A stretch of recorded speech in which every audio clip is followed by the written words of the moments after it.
Valerie, great stuff, yeah. Equity markets flatlining a little bit. Tech definitely up. Gold definitely up. Let's talk about all of this. What do you think of the Fed? Should the Fed be cutting? Should the Fed be hiking? Thanos Papasavvas, CIO and founder of ABP Invest, joining us around the table. What do you think of the Fed right now? Is the Fed making the right moves, cutting rates? No, is this the right thing to we don't agree. First of all, I think the Fed remains orthodox. I think Powell remains orthodox. Whoever replaces Powell remains orthodox. So there's no concern on the broader orthodoxy. So you think somebody who of the replaces Fed. Powell remains orthodox? Yes, we also believe. So all the contestants who are being placed seem to be orthodox. Even those who are calling for a rate cut, such as the 50 basis points, originally that's more of a political play positioning for their position to be voted in.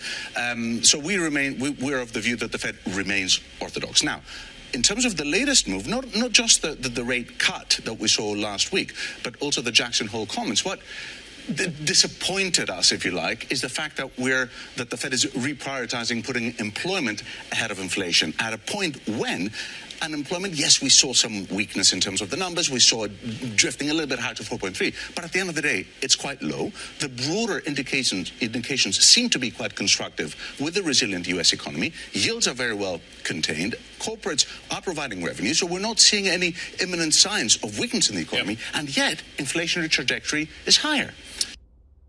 We did not agree with that. The whisper number of the payroll number in nine days' time is 30K. Is that not labour market weakness?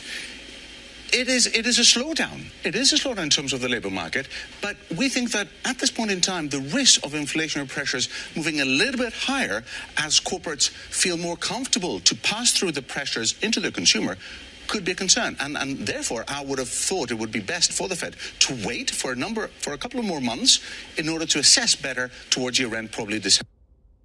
And Thanos, where does that leave various assets? I'm thinking about the dollar here. I was looking at the Goldman Sachs research this morning. They see the dollar weakening. They quote, less exceptional economic and market performance, no longer warranting high valuations. I mean, it seems pretty exceptional still in certain quarters, perhaps, the US performance. But with that orthodoxy at the Fed, do you see that the dollar continues to fall?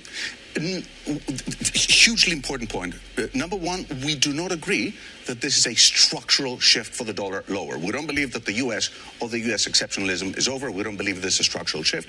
We think that the dollar weakness was more tactical or an economic cycle. And therefore, we believe that, at least versus the major economies, the dollar is no longer expensive. So we have downgraded our view on the euro from positive back to neutral. We did that in the middle of July. Recently, we also downgraded sterling. So we don't see the dollar weakening versus the major economies, but we do see some further weakness against the emerging market economies where the valuations are still different. Okay, so the rate cuts are not something that's going to continue to undermine the dollar then? Will the dollar respond differently to rate cuts? Exactly. We don't agree with the rate cuts that the market is pressing in. So we think that both the interest rate differentials and the economic differentials versus market expectations are more likely to favor the dollar than the euro, and also potentially the ECB could be more dovish than what the markets expect, given the inflation is very much a 50-50 case. Can I dive into your downgrade of sterling there, Thanos? Yes. There's doubt over future BOE cuts. So is this partly your view because of your worries about the upcoming budget at the end of November? I think we disagreed with both of the BOE's rate cuts in February and in August. We felt that the bank should be more prudent given the historic inflationary pressures that the UK has been facing as an economy, especially with the supply chains after Brexit and so on. So we did not agree with that. But the reason why we downgraded sterling, having been positive for over a year, is predominantly because of the dollar view, because of the economic differential, the US economy doing better and improving versus the UK. The UK is in a very difficult position. But take the dollar out of it and look at the pound against the euro. Where could we get to at the end of November? Because that seems to be the moment that traders are focused on. We are agnostic on the euro sterling. We were more positive on sterling versus the euro, but right now we're neutral on both. So no significant view in terms of the two. The underlying score is a little bit more favorable the euro than sterling, but nothing significant enough for us to have a clear currency view on that. If the Fed's not going to cut, do I sell stocks? Not necessarily. I don't think so. And here we're talking about which stocks. So in terms of US stocks. US stocks, the fundamentals are supportive. Yep. Market price behavior is supportive. Politics is supportive. Geopolitics is supportive. The only thing which is sort of expensive on the US stocks is valuation, which is quite expensive. But if the underlying fundamentals continue to be encouraging, why sell stocks? I mean, we prefer Europe, UK, Japan, China versus the US, but not absolute. The question is because a lot of people are citing the fact that the Fed's going to cut for a reason to own stocks. We got to these super high valuations, but the next leg, which takes us to the next level, is basically the Fed cutting and the Fed cutting hard. But if the Fed does not cut because the underlying economy is showing signs of resilience and potentially reacceleration, that'd be positive for the equity markets and global growth. So we are not negative on the US is expensive, and we prefer other areas to the US. Within the US, our preference is for healthcare.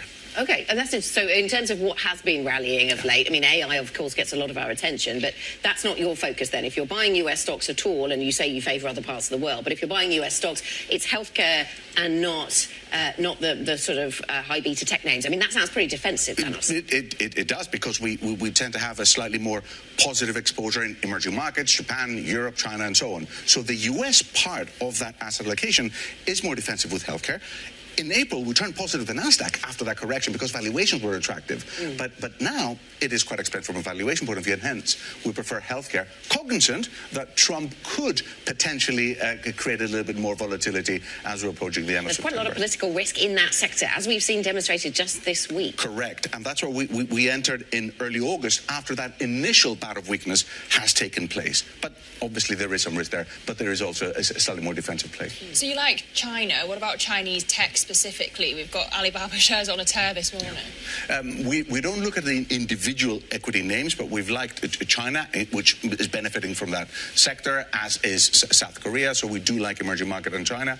But one thing about China, which I thought is very interesting, what hit us basically a couple of weeks ago, is that the PBOC is in no rush to be cutting interest rates. The PBOC does not want to fuel more sort of push into the equity markets, into the risk-seeking behavior, which was the pre-Xi Jinping way that the Chinese economy was going. So we are positive, but PBOC is more cautious. How do I price in geopolitical risk in Europe? We started the show talking about the President of the United States advocating maybe that NATO shoot down Russian jets if they enter their airspace. How do you factor that into your thinking? We look at geopolitics in a more constructive way. We believe that at the end of the day, there will be some negotiations at the very top level.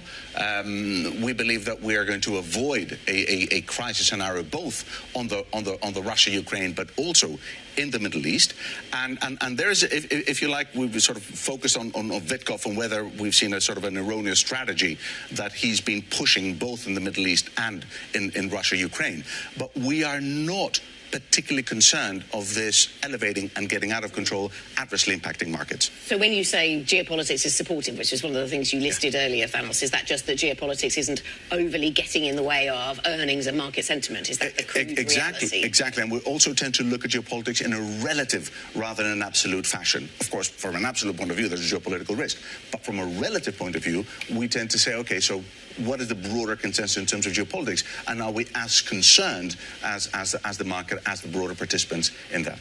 Okay, Thanos Papasavvas, thank you so much for being with us around the desk this morning. CIO and founder of ABP Invest. We're just looking at the market reaction to that geopolitical news overnight. Not